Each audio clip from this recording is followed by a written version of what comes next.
So first வந்துட்டு நீங்கள் நான் டீசல் புல்லட் வந்துட்டு எப்படி ஸ்டார்ட் பண்ணுறதுன்னு சொல்லியிருக்கேன். ஸோ டீசல் புல்லட் வந்துட்டு பெட்ரோல் புல்லட்டை விட ரொம்பவே வந்துட்டு டிஃப்ரெண்ட் ஆனது. ஸோ டீசல் புல்லட் பார்த்தீங்கன்னா என்னோட வண்டி வந்துட்டு 1995 மாடல். ஸோ இந்த இடத்துல வந்துட்டு ஒரு லிவர் இருக்கும். இது வந்துட்டு எல்லா டீசல் புல்லட்டுமே காமனானது தான். லிவர் வந்துட்டு உள்ளே பார்த்த மாதிரி இருக்கும். அந்த லிவரை வந்துட்டு நம்ம வெளியே பார்த்த மாதிரி வந்துட்டு இந்த சைடு பைக்கை விட்டு வெளியே பார்த்த மாதிரி வந்துட்டு தள்ளிடணும். தள்ளிட்டு நம்ம கிக்கரை வந்துட்டு ப்ரெஸ் பண்ணணும்.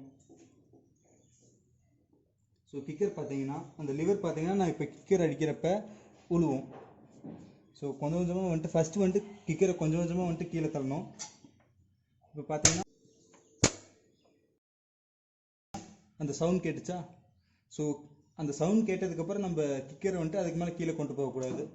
மேலே விட்டுட்டு இப்போ வந்துட்டு ஃபுல் ஃபோர்ஸில் ஒரே ஒரு கிக், வண்டி வந்துட்டு ஒரே ஒரு கிக் ஃபுல் ஃபோர்ஸில் வந்துட்டு நம்ம கீழே வரையும் கொண்டு போகணும்.